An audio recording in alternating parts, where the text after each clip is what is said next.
তো কারো কাছে ভালোবাসা মানে তার থেকে দূরে থাকতে না পারা।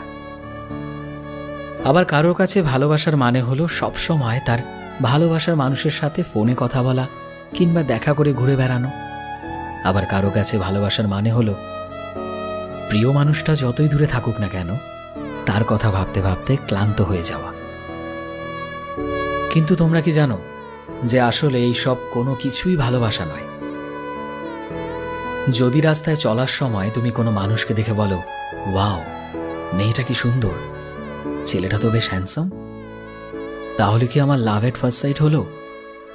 তবে সেটা কিন্তু ভালোবাসা নয়। সে সুন্দর তাই তুমি তার দিকে বারবার তাকিয়েছ, তোমার মনে হয়েছে এটা ভালোবাসা। কিন্তু একবার ভেবে দেখো যে যদি সে অ্যাট্রাকটিভ না হতো, যদি সে দেখতে সুন্দর না হতো, তুমি কি তার দিকে লক্ষ্য করতে? নিশ্চয়ই করতে না।